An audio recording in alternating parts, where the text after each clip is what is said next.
Алейкум достар, YouTube арнамызда кезекті шығарылым Токио Олимпиадасы боксты кішігірім қорытылайық. Бүгінгі қонағым спорт журналисті, комментатор Қайырхан Мәулен. Ассалаумағалейкум Қайырхан. Қалай? Жалпы енді бокс туралы айтпаған адам қалмады. Бақтияр Артаевтың өзі айтты, 19 миллион бапкер бар деді. Түсінікті, себебі кішкене жанға тиіп кетті. Біз бір кішкене медеу болатын, бізді бір көңіл қуаныш беретін бізге спорттың түрі еді. Енді өкінішке орай біз мойындай бастайды. Жалпы мен өз басым кейде осындай бір төмен құлдыйлау болатын болса, бір, екі, үш рет көрсем, тек мен емес, менен де басқа адамдар осыған үйреніп кетеді. Болды бір рет деген секілді. Мен жаңағы бұны көпшілігі алдын ала алтын болмайды деді, дұрыс медаль де болмайды деді. Енді кеше бір боксқа қатысы бар жандар төрешілерден көріп жатыр. Жалпы бір ғана нәрседен көру мүмкін емес қой. Бұл жерде бірнеше факторлар бар. Бірнеше фактор әсер етеді. Ол сонау ең бірінші үлкен әсер ететін фактор ол карантин. Карантин басқаларда болды ол? Иә, карантин басқаларда болды, бірақ қалай айтсақ болады. Осындай карантиндік жағдайда жаттығу жасауға мүмкіндік алған елдер көп болды. Тауға шығып кетті. Содан кейін кішкене әлемге жасырып тастады деген секілді ұлттық құрамаларын. Мысалы, Кавказ халқының балалары Ресей құрамасы деп айтайықшы, күрестен. Ресей құрамасы мүлдем шетелде, Ресейде жаттығу жасаған жоқ. Бәрі тауға кетіп қалды. Кавказдың төңірегінде жүрді, сол жақта жаттығу жасады. Яғни олар жаттығу үзілген жоқ. Бізде кейбір сәттерде аз-кем үзіліп қалған сәттер болды. Бұл біріншіден ең қатты әсер ететін нәрсе. Содан кейін балалар біріншіден психологиялық тұрғыдан 4 жылға дайындалды. 1 жыл тағы қосылып кетті деген сияқты. Осы нәрселердің бәрін ескеруіміз керек. Сосын ұлттық құраманың бапкерлер қосынында да біраз өзгерістер керек екенін дәлелдеді. Бұған дейін 10 жыл бойы Мырзағали Айтжанов бапкер болып тұрған кезде біздің деңгейіміз жақсы болғанын айттық. Кеше Берік Сұлтан дейтін бауырымыз бар, сол жігіт салып қойыпты. Бапкерде де бапкер бар, Мырзағали бір бөлек деп. Негізі жөн сөз, рас айтты. Бірақ енді бір 10 жыл отырды, болды енді Мырзағалидің беретін жоқ деп алып тастаған секілді көрінді бізге 2019 жылы. Енді Цқай бар, Тимур Құлыбаев бар деген сияқты, бокс федерациясы бар. Көпшілік адамдар негізі қарсы да шықты Мырзағалиға деген сияқты. Кейбір жігіттер, мысалы 2016-та Али Ахмедов деген бала бар ғой, қазір кәсіпқой бокста жүр ғой, Головкин жанында өткенде 12-ші раундта құлады емес пе? Сол жігіт бару керек болды ғой Риоға. Сол кезде де біраз осы Мырзағалидің аяғынан шалуға жұмыстар жасалды деген сияқты. Кеше Сәкен Бейбосовтың Олимпиадаға бару бармауының өзінде де біраз нәрсе. Жалпы бұл тек бокстағы бокс мамандарының ғана шешетін проблемаларында біз халық араласып кетеміз. Сосын халықтан кейін кәдімгі бетке ұстар, тізгін ұстап жүрген кейбір ағаларымыз араласып кетеді, өкініштісі. Менің балам деген секілді, менің облысым деген сияқты. Сосын бір ұлттың тұтас бір мемлекеттің намысы тұрған кезде бірінші орында бір облыстың, бір ауданның намысы кіріп кетеді ортаға. Кейбір сәттерде осындай нәрселердің барлығы әсер етеді. Ол ұлттық құрамадағы балдарға болсын, жалпы ұлттық құрамадағы бапкерлерге болсын, ішіндегі алауыздық, баяғы қандықтың құлаған секілді қысқасы. Дәл сондай нәрсе бізде әлі де бар. Ең үлкен проблема бұл жаңағы карантинда алғы шартқа бірінші мәселе қылып айтамыз. 1 жыл кейін созылды, тағы да ол психологиядан әсер етті деп тағы айтамыз. Содан кейін енді майда-шүйде себептерді айтамыз, бірақ осы менің көзқарасым бойынша енді ашығын айтқан кезде осы бір өзіміздің аяқтан тартуымыз, Абайдың баяғы жырлаған қазағы сол қазақ, сол кішкене әлі әсер етіп жатқан секілді көрінеді. Ол бірінші аудандық біріншілікте, кейін ол қалаға барған кезде облыстық біріншілікте пайда болатын дүние, республикалық жарыстарда да аяқтан тартулар көп болады. Нақты балалар шықпай қалады, жаңағы нақты мықтылар. Сосын олар кейін бір өкпелеп кетіп қалған жағдай болады. Бір бас жоғары тұру керек. Және оның бұл сөзге келсем, енді ұлттық құрама кешегіде осы жөнінде бұрынғы ұлттық құрамаға қатысы бар жаттықтырушылар пікірін білдіріп жатыр. Балаларды зорықтырды деді, балаларды бүйтемін деді, ертең өзім орнына қоямын деді. Олимпиада чемпионы Бақыт Сәрсекбаев әр баланың дұрыс жұмыс жасаған жоқ, бүйткен жоқ, өйткен жоқ деп айтып жатыр. бапкерлер айтып жатыр, боксшылардың жаңа кінәсі жоқ, олар барын аямай жатыр деп. Жалпы енді кішкене хаос болып жатыр. Бір жағынан біздің көрермендер, тыңдармандар, оқырмандар жерден алып жерге салып жатыр. Ол да мысалы оқып отқан адамға ауыр болады негізі. Ол енді қазақы балада ол шынында да кішкене өткізіп жіберу қиын болады. Оны қабылдау да қиын болады. Еще анау бойға шығатынның алдында оқиды ғой көбісі. Бұл әлеуметтік желінің пайдасы да бар, зияны да бар, сөздің ашығы бұрын. Түсінікті. Мен енді мына жерде бір 2-3 нәрсе салыстырмалы түрде айтып өтейін. Өзбекстан құрамасын біз Олимпиадаға шейін салыстырып келдік қой. Бұлар шалды, біз былай боламыз, екі жағында соңынан келген кезде түк болмай қалды. Жалғыз жаңағы Бақадардың алтыны болды. Енді ол шын айтқанда мойындау керек, Бақадар қазір ең үздік ауыр салмақта. Өзбекстан құрамасында енді әр боксшы шыққан кезде рингке тек 2 адам болды. Толқын Киличев пен Фарух Киличев қана шықты. А бізде әр боксшының өзінің жеке бапкері шығып тұрды. Почти солай шығып тұрды. Бұл сонда алдында бір әңгіме болды ғой, жеке бапкерлер бармай, мен түсінбей қалдым деген бір алдыңғы олимпияларда, чемпионаттарда. Бұл сонда бұл да көмектеспеген болып тұр ғой. Жоқ, ол жерде аккредитация береді ғой. Олимпиадаға барудың өзінің тәртібі бар. Аккредитацияда мысалы, мен мысалы боксшы болайын, менің әкем менің жеке бапкерім болсын, бірақ ол ұлттық құраманың бапкерлер осында жоқ адам да.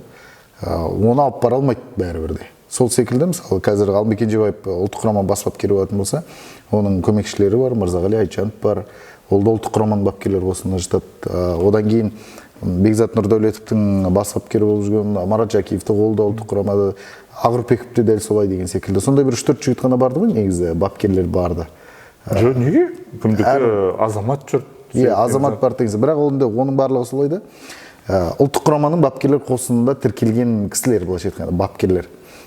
Содан кейін бұл жерде жалпы бапкердің шығу шықпауы туралы көп нәрсе әсер етеді. Өзбек боксшыларының алтын алмай қалғаны болмаса тек Жалоловтың ғана бір алтынмен шектеліп қалуы, бір жүлдемен шектелуі де осы екі қана бапкердің кесірі деп айта алмаймыз. Енді ол өзінің ішіндегі тәртіптері солай. Бізде енді жеке бапкерлерде, мысалы, Мырзағали Айтжанов пен Ғалымбек Кенжебаевтың абыройын салыстыра алмайсыз. Ұлттық құраманың бас бапкері мен жеке бапкер.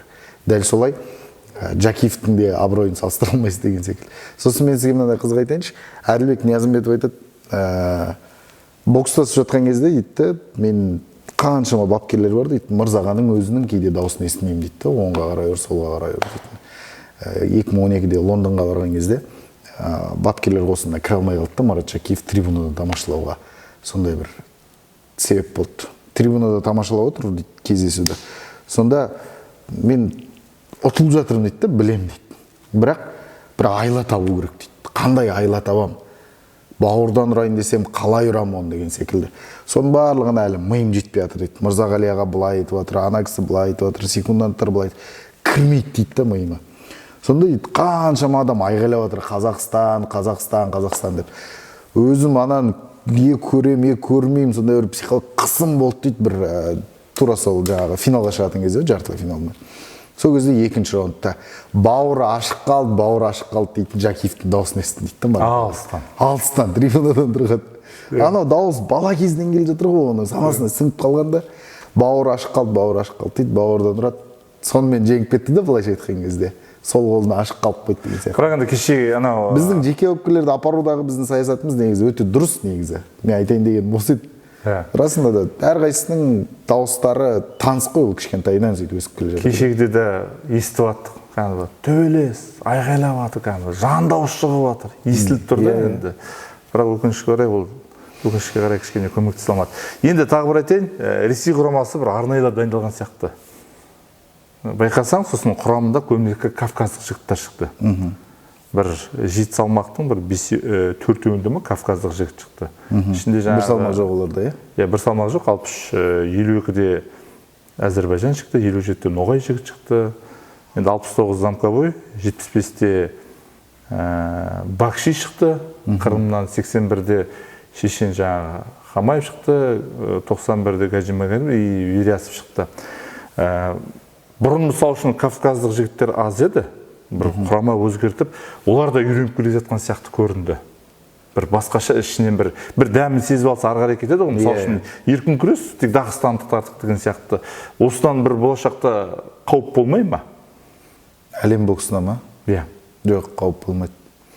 Әлем боксына жалпы бокс дейтін бұл тек спорт емес қой, бұл өнер. Бұл керемет өнер шынында да. Сондықтан бұл жерде бір Кавказдың ұлттық өздерінің жігіттерінің күштілігіне, мығымдалығына сәйкес олардан тек жақсы боксшылар қазіргі күрестегідей дәл сондай феномен қалыптасады деп айту өте қиын.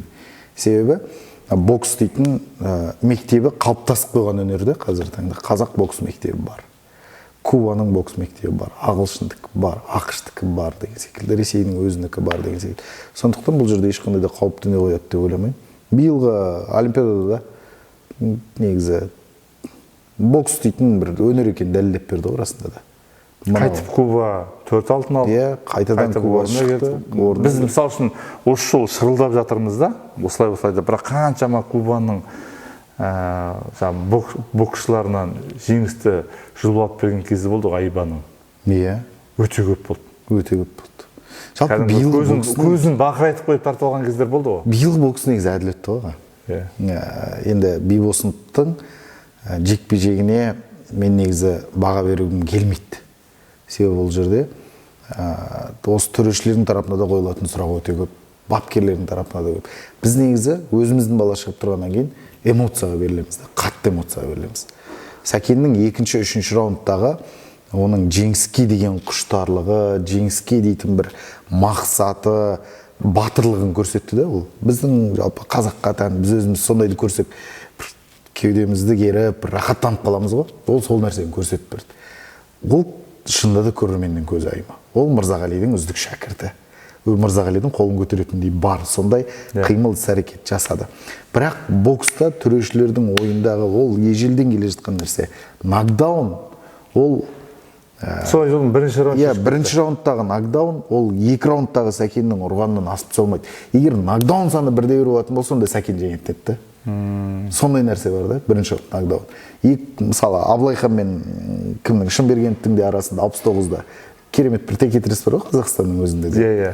Осы нәрседе неге Шынбергеновті алып бармады анау-мынау деген сияқты нәрселер болды. Сосын 2018-дегі Қазақстан чемпионатында Шынбергенов Абылайханнан жеңіліп қалды. Сонда да бірінші раундтың ең соңғы сәтінде сол қолмен бір удар соққы өтіп кетті. Иә, қайтарып тастайтын. Иә, содан нокдаун ашылды. Өзі 8-ақ секунд қалған, сол кезде бірінші раунд аяқталды. Сол нокдаун шешіп кетті. 2 раунд төбелесті кәдімгідей. Барын салды Асланбек. Жеңе алған жоқ. Дәл сондай да кеше қанша соққыларын өткізді, бірақ бір нокдаунға лайықты бір соққы болған жоқ та Сәкен тарапынан. Ол жігер, ол қуалап жүріп ұрсын, жақсы басқа да қимылдар жасасын, тоқтамай қойсын деген сияқты. Бірақ осы бокстағы ең бір жақсы нәрсе, біреуге жақсы, біреуге жаман болып түйіп жатады. Осы бір ғана нокдаун көп нәрсені шешіп кетеді. Сосын 75-дің финалын көрдіңіз бе, біздің Әбілхан Аманқұловқа бразилиялық жігіт. Хижняк 2 раунд бойы сабап соңында. Соны бір-ақ соққы, бір айтып жатыр, айқайлап жатыр, ей барма, болды. Негізі ол да негізі мынандай нәрсе бар бокста. Ол да негізі нокауттың соққысы емес. Нокаут болған жоқ ол жерде. Нокдаун болды. Нокдаун болған кезде, кәсіпқой бокста дәл солай болатын болса, қолы түсті ғой, қайтадан орнынан тұра ма, оны жібере береді. Талып қалу керек қой қысқасы кәсіпқой бокста білесіз ғой. Әуесқой бокста тағы да бір жаман нәрсе төрешілер қолға қарайды да. 2 қол түсіп кетті ма, болды, нокаут береді ана жерде. Өзіңіз де көрдіңіз бе, керемет бір қатты құлап қайтадан тұра алмай қалған жоқ қой енді. Орнынан тұрды, төбелесейінші деп сұрап тұр, 2 қолын көтеріп тұр, бірақ бірінші соққы кезде 2 қол түсіп кетті де болды. Бір миллисекундқа іштей нокаут деген болады адамдарда. Соққы жасаған кезде бір миллисекунд өзінің есін жоғалтады. Дәл сондай болды. Так, Олимпиададағы ең үздік жекпе-жек. Біздің қазақ жігіттерінің ішінде. Бибосындты айтамыз. Сосын кімнің де Әбілханның фанатпен шыққаны 2-3 раундтарда. Өзбек боксшысымен шыққан кездесу, ол да бір керемет кездесу болды Әбілханның. Бірақ енді қалай айтса болады, Әбілханнан мен сол нәрсені күттім. Одан да көп нәрсені күттім де. Содан кейін маған бір керемет әсер қалдырмады. Сәкеннің бұрыннан бері мен кездесулерін көріп жүрмін. Бірінші раунд жеңілгеннен кейін екінші, үшінші раундта Сәкеннің дәл осылай бір керемет жүгіргенін көрген емеспін бүгінге дейін. Мейлі ол әлем чемпионаты болсын, мейлі ол Қазақстан, мейлі ол Шымкент чемпионаты болсын. Оның өзінің бір боксы бар. Ол бірінші раунд быт-шыт болып төбелесіп таяқ жеп қалса да, екінші раундта да сол тактикасын айнымайды. Ол сол қолын қояды да қайтадан жүре береді әрі қарай деген секілді. Өзінің тактикасын айнымайды. Ал олимпиада екенін сезініп, дәл осындай жігер көрсету маған Сәкеннің басқаша бір қырынан танытты да. Содан кейін Сәкенге қарсы да көп интригалар болды ғой, естідіңіз ба олимпиаданың алдында? Кім, Даниал Сәбит қой неме, салмағындағы Павлодар қой, сол жақтың жігіті. Сәкенді ұтып алды ғой, бір кездесуде. Махмұт Сабырхан. Махмұт Сабырхан. Сол Махмұтты апарамыз деді ғой, біздікілер. Енді қараңыз, именной береді да бокста. Олимпиаданы лицензия жеке адамның атына беріліп тұр. Ол адамды олимпиадаға бармайды деп, оның орнына басқа спортшыны қою деген, ол әлгі лицензияны алған спортшы ол өліп қалу керек. Болмаса хал үстінде болу керек, орнынан тұра алмайды. Сондай жағдайда ғана халықаралық олимпиада комитеті жақсы деп соның орнына басқа бір спортшыны Қазақстаннан тағайындайды. Ол тағайындағанның өзінде ең кем дегенде 2 турнир жеңу керек те. Олимпиадалық лицензиялық турнирден біреуін жеңу керек, ең кем дегенде. Болмаса ислам ойындары сияқты үлкен турнирлер бар, содан 2 турнир жеңу керек. Махмұт ондай жетістік керемет емес қой. Содан кейін қалай Сәкен Бибосыновты алып тастай салады? Әлем чемпионатын көрген жігіт, Азияны көрген жігіт. Былайша айтқан кезде халықаралық аренада болған, ондай жердің атмосферасын сезінген бала. Оның үстіне Мырзағали сияқты тәжірибелі бапкердің баласы деген сияқты. Ол Сәкенге де мен ойлаймын, екінші, үшінші раундта оның соншалық қатты жүгіргеніне себеп болған, сол кездегі мына жерге әбден намысын жанып тастады оны. Сен жеңіліп қалдың ма, қалай баратсың деген сияқты. Сондай нәрсе оның кеудесінде қалып кетті. Екіншісінде ең соңғы болып қалды ғой. Иә, екіншісі ең соңғы жалғыз үміт қалды ғой. Жалғыз үміт қалған кезде соны сезінді ғой. Сондай болды. Бұл сол үшін де мен Сәкеннің жекпе-жегін ең үздік жекпе-жек деп айтар едім. Енді бұл жерде мен енді біздің боксшылардың жаңағы нәтижесі төмен болған кезде, енді жеңілген кезде деп айтайық. Сол кезде мен екі кәдімгі көз жасқа ерік берген боксшыны көрдім. Ол біреуі Бекзат Нұрдәулетов, кәдімгі рингке барып, кішігірім кәдімгі заланып, и Сәкен осы жартылай финалда. Сосын кімнің Закир Сафиуллиннің рингтен шықпай, бір-екі аяқпен теуіп шығып кеткен несі видеосы көбірек көрінді. Бірақ сол жаңағы әртүрлі әңгіме болып жатыр, аяғына шейін төбелесу керек еді, біреу былай болу керек деген сияқты көптеген әңгіме болып жатыр. Оның бәрін тоқтатайық. Осымен біз ешқандай боксшыларды жамандамаймыз. Жалпы негізі аға боксшылар жамандауға болмайды. Болмайды, иә. Болмайды. Құрметті көрермендер, артық жазбайық, барын салды балалар, шын айтайық. Балалардың көпшілігін білем, балалар бір ерке тота емес, барын салды. Халықаралық олимпиадалық комитет жалпы осы боксты өздері ұйымдастырды ғой. Иә, бір адамдармен келісіп. Кәсіпқой бокстан келді ғой. Кәсіпқой бокстан келді. Негізгі жаңағы төрешілердің үстінен қарайтын австралиялық деді, төрешілердің несін шешетін ол шотландиялық деді, америкалық деді. Жалпы осы жаңағы ағылшын тілдес бір-біріне жаңағы ағылшынның корольдігіне қатысты бар елдердің өкілдері болды деді. Оны да біреулер зерттеп жатыр, әсіресе мына ресейлік басылымдарда қарасаң. Мына ағылшын боксшыларының, ирланд боксшыларының, мысалы Австралияның жартылай финалға шығып кетуі, Америка екі күміс алды, алтын болған жоқ. Осылардың жетістікке жетуіне сол ұйымдастырушылардың қатысы болуы мүмкін бе? Жоқ. Ол тырнақ астынан кіріздеу. Иә. Иә, ол анық нәрсе, тырнақ астынан кіріздеу. Төрешілер де пенде ғой. Кейде қателеседі, кейде қателеспейді. Сондықтан бір видеоны қайта-қайта 10 рет сол кездесуді қарап отырып, 20 рет қарап отырып, бір қате тауып алып, соны бетке басу дейтін бұл дұрыс емес нәрсе. Қазір Ресей басылымдарын оқып жатырмын. Олар сол нәрсе. Қарап отырады, видеоны қарап отырады да, мына бір соққы қайда деп. Ол бір 3 раундта бір жасалған ең сәтті соққы да. Одан бөлек соққы жоқ ол боксшыда. Соны тауып алады да, соны жасайды. Бұл негізі қате нәрсе. Мырзағали Айтжановтан бір сұхбатта сұрап отырмын. 2016-та Риода білесіз ғой, Тищенкомен Левиттің кездесуін. Иә. Сол кезде Левиттің қолын көтерген жоқ. 3 раунд бойы сабат. Қандай сабат. Тищенконың кәдімгі құр сүлдері ғана қалды. Әйтеуір құлақ қалмасам екен деп жүрді. Қысқасын айтқан кезде. Сонда Мырзағали ағадан сұрап отырмын, аға енді төрешілерге барып, кішкене былай айтып, одан кейін қайтадан жеңісті жұлып алып беруге болмайтын бе десем. Темірді ыстық кезін салу керек. Бұл бірінші мәселе. Шын мықтысың ба, құлат. Артынан бақсық сөз айтты, не керек? Халық біліп отыр. Алтынның жүлдесін берді. Алтынға лайықты деді. Бірақ алтын алғысы келмей құлату керек дейді. Құлататын мүмкіндік болды ғой. Міне сөз. Міне осындай нәрсе де аға ол жерде. Біз қазір өзіміздің жіберген қателігімізді көрмейміз де, керісінше біреуден қате іздейміз. Біз сол жазып жатқан қазір әлеуметтік желіде жазып, жерден салып, жерге салып жатқан көрермендер бар. Ішіндегі ес сөз айтып жатқандар да бар. Бәрін бірдей күйе жаққымыз келмейді. Сосын жаңағы жатып шер эксперттер бар, диван эксперт деп жатады. Сондай жігіттерді жазып жатыр деген сияқты. Өздері теледидардың алдына жатып, мешо екен ғой деп әңгіме айтып жатқан деген сияқты. Біз неге осы жігіттер өздерімізден кінә іздемейміз? Неге біз керісінше жігермелмейміз солар олимпиадаға кетіп бара жатқанда? Сәкен, сен жарайсың, сен алуға тиіссің деп неге жазбаймыз біз? Айтыңызшы соны. Бір жаттығудың видеосын салады олар. Салмайды емес, салады. Сол жердегі комментарий астында 20 комментарий, оның 19-і оның класстасы Сәкеннің жай ғана. Жарайсың, брат деп сөйтіп жазып отыр да. Олимпиадада ұтылмай қалдым. Ой, мыналар бірдеңе ұстау керек. Ананың баласы кетіп қалған. Бірдеңе аут деп сондай жазуға құмарда біз неге алдын ала өзіміз жігер бермейміз? Неге бір көмектеспейміз? Неге сол Сәкеннің барып маңдайынан аққан терді неге біз сүртпейміз? Неге біз қолдамаймыз? Сосын аламыз да бірдеңе сұрау үшін бірдеңе беру керек қой. Біз осындаймыз да қазір. Содан кейін алып келеміз де көп нәрсе айта береміз. Тағы да сол мысалымен келеді ғой көп нәрсе. Риода өзбектер қырып тастады. Өзіңіз білесіз. Қазақтардан Данияр ғана финалға шыққан.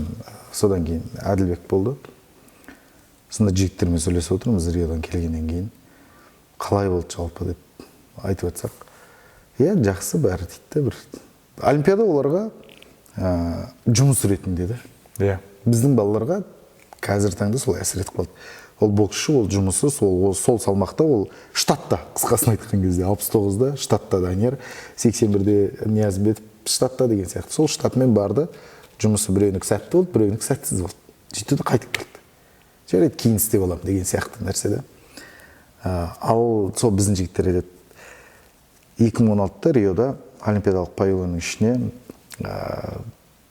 қалашықта өзбектер жатқан құрамаға президенттер келді кәдімгі бұл кезде. Кәдімгі елдің президенті келді. Риоға барды. Риоға барып, жай ғана бойды көрген жоқ. Олимпиадалық қалашықтың ішіне кіріп тұр. Өзбектердің қанша салмақ? 10 салмақта жігіттері келіп тұр ма? Жинап алды дейді. Бапкерлер бәрі шай ішті дейді. Сол жерде отырып, кәдімгі өздерінің асханасында. Қалайсың? Есентай, жағдайың жақсы ма? Не жаңалық? Ауылда қалай, мал жанаман ба? Кішкене көрмей. Ан жақты уайымдама, бәрін реттеп қойдық. Сен тек осында осыншы. Арқасынан қағып кет дейді да, қысқасын айтқан кезде. Сен лайықтысың соған. Давай, мен президенттің өзі келіп тұр саған. Сен үмітсің елдің деп. Бізде Мырзағали ағадан басқа ешкім жоқ дейді. Ойланыңыз аға. Иә. Тым болмағанда сол олимпиадада ешкім жоқ та бізді қолдайтын ше балаларды. Барып жай ғана бір сөз ғой. Тым болмаса барып ауылдың балаларына, қымыз ішесің ба деп айтып кетші ана жерде. Саған бір 5 литр қымыз салып жіберейін деп. Жақсы. Жақсы. Енді алда қазан айында Сербияда әлем біріншілігі өтеді. 13 салмақта да. Бірақ Парижде 7 салмаққа түседі екен. Сондай әңгіме шықты. Қыздар көбейеді. Қыздар көбейеді. Жаңағы гендерлік саясат дей ма? Иә. Осы құрамадан кімдер баруы мүмкін? Кімдер барса болады? Сәкен түсінікті. Сәкен түсінікті. Бірақ кейде түсініксіз. Сәкен баратын шығар енді. Сәкен енді жеңілмейді деп ойлаймын. Жалпы тек қазақстандық боксшылар емес. Жалпы өзінің салмағында ешкімге дес бермейді. Орта Азияда, тмд мемлекеттерінің ішінде Сәкенге әзір ешкім тең келе алмайтын шығар деп ойлаймын. Оның үстіне осы бір жігер оның кәдімгі намысын қайнатып жіберді. Оның үстіне Мырзағали Айтжанов өте намысқой кісі ғой. Одан кейін бүгінгі таңда өзі Мырзағали ағадағы үміт артатын, соңына дейтін сөйлейтін, былайша айтқан кезде жалғыз бала деп айтсақ болады әзірге. Себебі Бек Нұрдәулет кетті. Бек Нұрмағанбет, кәсіпқой боксқа кетті. Кім біледі, қайтып келуі де мүмкін, айтпақшы кәсіпқойға. Айтпақшы, осындай әңгіме болды кеше Бақтияр Атаевтың сұхбатында біз кәсіпқойға кеткен кейбір жігіттермен жаңағы сөзге шақырып жатырмыз оларды. Мен сізге өткенде неде айттым ғой, зуммен сұхбаттасқан кезде. Бізде осы бір бәсекелестікті қайтару керек. Кезінде 81 келі салмақта 2011-2013 жылдар Бақтияр Артаев, Әділбек Ниязымбет деген сияқты мүйізі қарағайдай жігіттер тұратын. Бір салмақтың өзінде де 69-да дәл солай. 64-тің тәжірибе жинап, сосын балалардың бәрі 69-ға баратын деген сияқты. Бізде осындай қазір бәсекелестіктің төмендігі біздің бокстың да төмендеуіне аз кем әсер еткен секілді көрінеді кейде. Содан кейін енді осы құрамнан меніңше сол Сәкен қалатын шығар. Сосын Әбілханды алмастыратын 75-те адам аз. Әбілханға жаттықтырушы айтты ғой, біз ота жасатамыз, 2 жыл демаламыз десе, оның жарақаты ол оңай жарақат емес деді. Оңай жарақат емес. 2 жылдан кешкісі кешкеді ғой. Ол ондай тәуекелге бара қоймайтын шығар. Мен білетін Нұрлан аға болатын болса, ол кісі қатты өйтіп тәуекелге бармайды. Бір нәтиже көрсету керек Әбілханмен. Тым болмағанда әлемді алатын шығар. Кімдер келуі мүмкін? Кімдер келгенін қалайсың?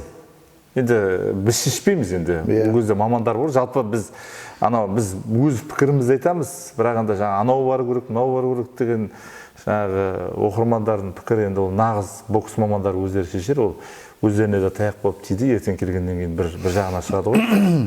Негізі аға, мен мына жігіт келсе екен деп айтқым келмейді. Барлық жігітке енді біз спорт журналистіміз ғой, оларды танытатын жандарымыз деген сияқты. Қолдан келгенше мақтауын асыруға тырысамыз. Біздің намысымызды қайрап жүрген жігіттерге қалай қолдау көрсетпеске. Сондықтан кім болса да сол бапкерлердің еншісіне қоя салған дұрыс шығар бұл сұрақты. Мен бір өзім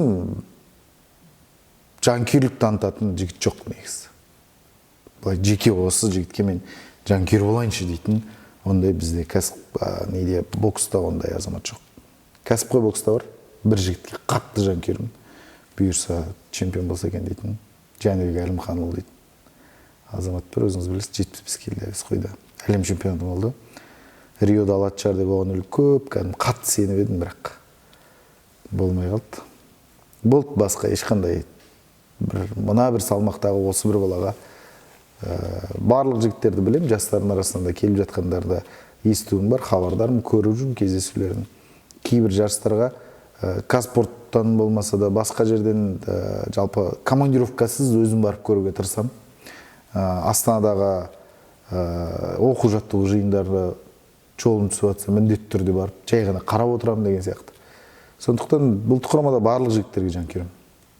Енді қазіргі ұлттық құраманың бас бапкері Кенжебаев жастардан келді ғой. Біраз жігіттерді білетін шығар енді, көрейік. Бірақ енді осы бапкердің тарапына кішкене менде біраз сұрақ бар. Алымбеган өзіне көрсем де айтатын шығармын бұйырса. Бірақ енді ұлттық құраманың бас бапкері дейтін басқаша болу керек деп ойлаймын өзім. Сосын сол Бақтиярдың сұхбатында тағы да бұрынғыдай қазы-қарта емес, кәдімгі нақты күш қуат беретін басқа жаттығулар деген секілді басқа бағытта жұмыс жасаймыз. Енді қазір ішінде де 20 жыл бұрынғы бокс жоқ қазір. 10 жыл бұрынғы бокс та жоқ қазір. Өзгеріп кетеді, өзгеріп аты. Кеше ғана Ағылшынның, Ирландияның боксшылары шықты ғой. Бір жеңіліп атқан сияқты көрінеді, қашып жүреді. Бірақ Дәл қашып соққы баратып, дәл соққылар, әдем соққылар бір. Анадан бір ләззат алып жүргенде, жаңа біздікідей сияқты, біздікі деп жалпы андай бір атой салып жүрген, жаңа өзбек боксшы жеңіп қалды мысалы үшін шулап жатыр, бірақ дегенмен былай қарап кейін қарап отырсам, дәл соққысы. Негізі аға білесіз ба? Осы бокс бізді алып барып едік негізі әлемге. Бізден үйренген болады. Кезіндегі серіктердің бокс. Серік қаншалықты жылдам ұратын болса, соншалықты жылдам қорғанатын тұғын. Бақтияр Артаевтың бір рет бір мұрны қанап, болмаса көзі көгеріп, пьедесталда тұрғанын көрдіңіз бе? Жоқ. Таза етті біздің бокс. Шынында да ешкім соққы алмайды. Риодағы Ералиев соның соңғысы болды. Қайрат Ералиев, білесіз қалай әлем чемпионы болған кезде де. Мүлдем бет дейтін тап-таза ғой шіркіндердің. Біз міне осы таза боксты алып келгенбіз. Алып алды бізден, сол ағылшындар Европа алып алды, Америка алып алды деген сияқты. Біз керісінше мынау ұрқылатқанға, сондайға бара жатырмыз да. Біз өз бокстың тілінде айтады, игровик дейді. Сол игровой видқа қайтадан келуіміз керек. Сол Артаевтікі, сол Сапиевтікі, сол Ниязымбетовтердікі кезіндегі. Мына осы асып кетсе 5 жылдың өлем болған шығар, Генаның өзі де ұрқылап жүрген соңғылар. Себебі шоу соны қалай бұл? Кәсіпқой боксқа көбірек келіп отырмыз. Содан кейін кәсіпқой бокстан да көп нәрсені алу керек біз деп ойлаймын. Бүгінгі таңда. Жаттығу әдістерінде ғана әрине. Жаттығу әдістерінде. Иә. Спарниктер. Біздегі спарник партнер деп жатады, спарник серіктестер бір-бірін қоя салады. Ұлттық құрамада. 81 мен 75, болмаса 75-тің 2 баласы деген сияқты. Екеуі бір-бірін жаттап алады ғой, не спарник шығады. Алып келу керек, басқа жақтан алып келу керек. Баяғы сосын жаңа карантиннің әсер еткенінде бұрын ұлттық құрамалар бір-бірімен жиі жаттығу жасайтын. 4-5 ұлттық құрама бір жерде сборда жиналады деген сияқты. Ол нәрсе де азайып кетті. Сосын бізде Қазақстанда жалпы халықаралық, республикалық деңгейдегі жарыстар көп емес пе? Карантинге шейін. Негізі Жарылғаптың атындағы турнир бар Қарағандыда. Маңғыстауда бір турнир өтеді. Шоқыр Бөлтегұлының атындағы. Сосын Шымкентте бір турнир бар. Әбдіналиев атындағы. Әбдіналиев атындағы. Жоқ, Серік Әбдіналиев былтырған шықты Қарағандыдан. Ол кісі қайтыс болғаннан кейін. Оған дейін Жарылғап болып жүрді. Сонда бір 5-6 турнир бар ғой.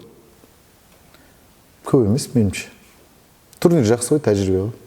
Жоқ, онда бірақ осы бастан сол бокс федерациясы нақты мынау деп кәдімгі келісіп түрде 2 ай жаңа уақыт беріп, мына жерге мыналар қатысу керек деген сияқты сондай бір жерде де мысалы үшін кейде мындай жағдай болады, мен естідім.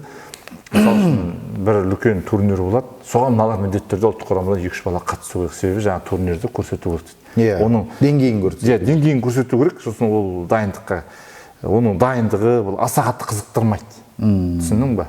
Сол жағынан да, сол жағынан айтып отқан. Иә, ол жағынан болады, иә, кейде. Сосын ішкі чемпионатта меніңше кәдімгі нақты жергілікті немесе біреуге бұра тарту керек емес, нақты мықты алу керек. Осыған білмеймін енді барынша сол жерде осы әлеуметтік желіде жүрген бір өзінің пікірін қоса алатын, айқай шығармаса да бір кішігірім ықпал ететін сондай бір адамдар болған дұрыс сияқты. Себебі кейде көз жұмып тартылған кездер болған. Енді мен мысалы үшін 1-2 осы олимпиадаға барады-ау деген 1-2 жігіттің әңгімесін тыңдағанда боксшылар, енді олар ашық айта алмайды, себебі ашық айтса ол ертең оғанда есік жабылады дегендей, себебі бізде кейде оны сөзді көтере алмай қалады. Сол кезде кәдімгі былайша айтқанда сливать етеді дейді ғой, сондай бір жағдайлар болған. Болады, иә. Бірақ енді ол жерде таяқтың 2 ұшы бар ғой. Осыған байланысты бір мысал айтып берейін, жаңа ғана сөз басында айттым ғой. Әділбек Ниязымбетов 2016-та Риоға барды. Финалға дейін шықты, күміс алды. Тағы да Дила Круздан жеңілді. Соған дейін жаңағы Али Ахметов бару керек болған. Мына Қарағандыдағы Жарылғап турнирінде Әділбекті нокдаунға жіберді. 1 рет нокдаун болды. Бірақ енді Әділбек біраз ұрттады. Мен ол кездесуді көрдім өзім, көзіммен көрдім. Сол залда отырдым? Сол залда болдым өзім. Әділбек ұрды енді біраз. Таза боксшы ғой Әділбек. Кімнің? Алидің соққысы өте ауыр, жойқын. Қол ауыр жігіт қой. 1 рет өтіп кетті. Оның үстіне жас, ол кезде амбиция етін ұрып тұр, кәсіпқой боксқа әлі бармаған. тек ұрық бұлату, алдындағын бәрін жайпап өтем дейтін оймен жүрген жігіт. Болды, содан кейін кетті. Тіпті мына қазақтың жағдайын ойлап жүрген ұлтжанды азаматтар көп қой бізде. Сондай жігіттердің өзі, мысалы Бауыржан Оспанов ағаларымыздың өзі Алиді қолдап кетті де. Болды, Әділбек бітіпті бұл, оказывается. Алиді алып бару керек бұны жас деген секілді. Сол кезде бүкіл интриганың қарсы алдында тұрып қалған Мырзағали Айтжанов болды. Ұлттық құраманың бас бапкері ретінде. Және ол миссиясын Әділбек қалай орындағанын өзіңіз білесіз. Содан кейін ал... Әсіресе сана жартылай финалда ма бір британдық... Джошуа ғой? Джошуа ме аты? Жоқ. Сол британдық бар емес па? Али Ахметовті Болгариядағы турнирде де. Сосын тағы жерде Алматыда ғой деймін. Оқу жаттығу жиында ма? Ойнап жүріп өтті. Ойнап жүріп өтті. Еще нокдаун минутты ойлаңызшы. Еще ана Болгариядағы турнирде 3 раундта 3 нокдаун берді. Ол британдық жаңағы өзбекстандық боксшыны бірінші кездесуінде апыр-топырын шығарды. Елшот Расул. Енді көріп отырсыз ғой, Әділбектің деңгейі қандай, Алидің деңгейі қандай деген сияқты. Осындай жағдайлар әсер етіп кетті де. Еділ аға да кішкене осы Алидің жағында болды деген сияқты. Тіпті кімнің Әділбектің өзінде миын улап тастаған ғой жігіттер келіп. Болды сен енді Али сияқты ұрын кетіп. Жоқ, белінде несі ол жарақат болды. Сен ұрып құлатуың керексің. Ол играйлық қой, ол табиғатынан играйлық. Баяғыдан келе жатқан. Соны алып та ударник қылып тастады. Сен панчер боласың, сен сұмдық нокаутер боласың деп. Әділбектен ол шықпайды, ол жылдам боксшы ол. Соққысы да ауыр, бірақ елдің бәрін құлатып шыға беру дейтін. Кәсіпқой бокста жүрген жоқ қой. 3 раунд бокстаса 3 минуттан алады. Не үлгересің былайша айтқан кезде. Сонда кім айтады, Жакиев айтады. Марата Алматыда оқу жаттығу жиында жүрміз дейді. Қанат Ислам келіп қалды дейді. Қанат Ислам кезінде Бақтияр Атай бәрі 81-де болды. Қанат Ислам келіп қалды да барлық боксшыларды көріп отырды да сосын бір кезде Марат аға Әділбекке не болған деп айтты дейді. Не болыпты? Анау не істеп отыр? Алдын қолды ұмытыпты ғой деп айтты дейді. Сондай оқып қалды. Әсер етіп отыр кішкене жігіттер жан жақтан деп. Сен айтса енді өзің деген ғой енді. Қанат барып айтты, Әділбек, мен әуесқой бокстағы ең қатты қарсыласым сен болдың менің салмағымда. Айтпақшы олар 69-да 75-те де бірге жүрді ғой кезінде. Ең қатты менің мықты қарсыласым сен болдың. Сен мен артқы қолыңнан, ударыңнан, ештеңеден қорықпайтын, алдың қолмен жеп қоятын едің ғой. Болды ғой осы бір соққы. Тік түртіп жетті, бауырды ашып сылқ еткізеді. Түртіп жетті, бауырды ашып сылқ еткізеді деген сияқты. Алдың қол жоқ қойсын деді. Одан кейін барып екеуі сөйлесіп, барлығы келіп, қайтадан баяғы жаттығуға келіп деген сияқты. Сонымен нәтиже көрсетіп кетті де. Осындай бір мысалы бар да бұның өзін. Сондықтан таяқтың екі ұшы бар. Кейбір жігіттердің қанша мықты болып тұрса да, Олимпиадаға бармауы кейде дұрыс болады. Алидікі мысалы дұрыс болды, Риоға бармау. Мен енді рас өтірігін білмеймін, бірақ әйтеуір Мырзағаның қолын алыпты деп естідім, Бауыржан Оспановтың өзі. Мен қателескен екенмін деп азаматтық танытты деп естідім. Сондықтан осындай мәселелерді де қысқасы бар ғой. Бізге қырағы болып керек қой. Алыстан қарап отырып танитын. Өзбек боксшыларында бір үлкен ақсақал жүреді. Алыстан бақылап отырады, негізгі жұмыс жасайтын екеуі, бірақ алыстан бақылап отырып өзінің несін айтып кетеді. Бізге де, біз енді дәл соны жаңағыдай көшіріп алмасақ та, мысалы Мырзағали Айтжанов па, қаншама жастың несін біледі, кесімді сөзін айта алады, жоғарыдан келген тапсырмаға да өз ойын пікірін айтады. Дұрыс айтасыз. Сол керек бізге, себебі бізде жоғарыдан айтты ма, сосын жалпы бокс федерациясында да түсінікті енді қаржысы бар адамдар қаржысын салып жатыр, анау болып жатыр, мынау болып жатыр, бірақ дегенмен сол боксқа жауапты кейбір тұстарда боксты түсінетін адамдар отырса деймін.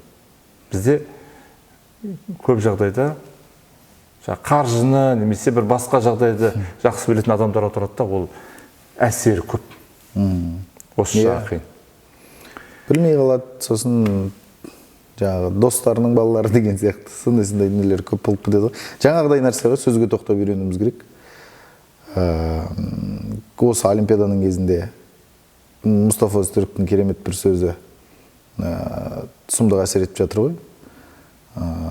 Стамбулда көміп кетем сендерді деген, алтын алмасаңдар деген сияқты.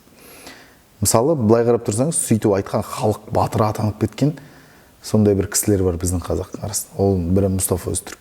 Бірақ Мұстафа Өзтүріктің таеквондодан бір ресми әлем чемпионатында болмаса олимпиада білесіз ғой, топ жарған ешқандай жер жоқ, протокол жоқ Мұстафа Өзтүрік туралы. Бірақ ол батыр, ол халық батыр, Қажымқан. Оны да біз сұмдық батыр балуан дейміз. Я балуан екеніне сөз жоқ, ешқандай да нәрсе айта алмаймыз. Бірақ олар циркач. Мысалы да Қажымқан туралы да шындық. Менің бір жамандап не істеп отырған жоқпын. Бұл бір ақиқат, біз осы нәрсеге тура қарауымыз керек. Цирктің балуаны. Ол күшті, кәдімгі Нұрмағанбетті, балуан шолақты осы жерінен отырған жерінен былай әкеп мына жағына қоя салады деген сияқты. Керемет тасты көтере салады, самолетті итере салады. Ондай батырлық, ондай алып күш екені белгілі. Бірақ ол әлем чемпионатына қатысқан жоқ. Классикалық күрестен әлем чемпионатында топ жарған емес. Ешқандай протоколда Қажымқан Мұңайтпасовтың аты жоқ. Кәдімгі циркпен әлемді аралап, былайша айтқан кезде показательный бойлары ғой енді көбісі. Осындай нәрсе де, бірақ ол халық батыры. Бізге бокста да осындай, жалпы бокста емес, кез келген спорт түрінде осындай батырлардың кейде ақылын тыңдауымыз керек сияқты. Халықта сенетін, халықта сенетін, халықта мойындайтын, и спортшыларда мойындайтын. Сосын ең бастысы жоғарыда отырған, үкімет басында билікте отырған көп азаматтарға сөзін өткізе алатын осындай кісілер керек. Ол рас. Жақсы, енді алдағы әлем чемпионатына шейін бізде үлкен ірі турнир жоқ. Енді одан кейін барып ел біріншілігі болады. Ел біріншілігі қызықты болатын шығар. Қазір енді осы бокс федерациясында жүрген жігіттерге оңай соқпайды. Себебі сынның астында қалды. Біз енді өз тарапымыздан қолдау көрсетуге әрқашан дайынбыз. Сол қымбатты көрермен, жалпы екі қолаға көңілің толады ғой? Жоқ. Толмайды? Жоқ. Нақты бізде қандай мүмкіндік болды? Бізде минимум финал мүмкіндік болды. Мен мысалы Қамшыбектен күттім. Капитан. Қамшыбекке бір бапкердің болмаса басқа емес, жеке өзінің бір жеге жетпей қалды. Болды басқа. Сосын ең қатты күткен ол Әбілхан Аманқұл еді. Мен 69-да Абылайханнан ештеңе күткен жоқпын. Абылайхан кешегі тасқа етіп жатты деп бапкерлерді айтып жатыр ғой жан-жаққа. Сондай сүйреп тастаған жігіттерінің бүкіл шырын сығып тастаған саясаттың құрбаны Абылай. Кішкентай жасөспірімдер кезінен бастап, олимпиададан бастап, содан бастап аудандық турнирлерден қатысып жүрген жігіт қой. Мен Абылайханнан көп нәрсе күткен жоқпын. Абылайханға қарағанда мен сол Әбілхан Аманқұлдан көп нәрсе күтіп едім. Осы Әбілхан Аманқұл өзбектен кейін босталып кетті денесін. Әйтпесе кеше олимпиада чемпионы болды, бразилиялық деп абырой болып отыр ғой, соңғы раундта да онда да украиналықтан қалай басым түскен көрдіңіз. Соны кәдімгі ұрып алуға болатын еді ғой. Әбілханның өзінің бір тамаша әдісі бар, қолын тіреп алады да, баяғы Мұхтархан сияқты. Өзі көкпаршыларға тән бір керемет сондай әдіс бар ғой бокста. Қолын тіреп алады да, соққымен кәдімгі жеп тастайды. Гүрзі ғой оның жұдырығы дейтін. Әбілханның сезіледі. Соққысына ешкім шыдай алмайды оның салмағында. Соны істеген жоқ та ол. Ол таза бокстасам дейді. Керек емес Әбілхан таза бокстасам. Ұрып шығу керек деген сияқты. Бұл енді менің жеке пікірім ғой. Нұрлан Ағырбеков сияқты бапкер болмаймыз. Ол кісінің тәжірибесі дейтін сұмдық қой. Сондықтан бір үміт күткен жігіттер ғой. Қамшыбек пен осы Әбілхан. Осы олимпиада баркер берілген жоқ, айы барласпағаннан кейін ба? Солай ғой деймін. Мен естіген жоқпын, естідің ғой? Баркерді мен естіген жоқпын. Кімге берер едің? Қарау керек. Кім алған дұрыс? Баркерді ма? Баркерді білмеймін бір. Сол қазақи эмоциядан сол 75-тегі бразилиялыққа бере салатын шығар, мысалы мен беретін болсам. Кубалықтарша? Лакруз қалуға болатын. Лопес түсінікті. Лакруз 91-де алды ғой биыл, салмақ ауыстырды. Лакрузға баркерді беруге биыл лайықты болды. Шында да. мысық қой. Көрдіңіз ба? Тигізбейді ешқандай соққы, тигізбейді. Ой, билей алады и соққыда сай алады. Иә. Біреулер билей алады, біреулер тек соққы сай алады, ал екеуін қосқан деген өткенде бір теңеу болған. Рахмет, көп әңгімеңе. Жеңісті күндеріміз көп болсын. Енді сол үміт шайтан бұйыртса әлем чемпионатында бір нәтиже болады деген сондай үлкен сенім бар.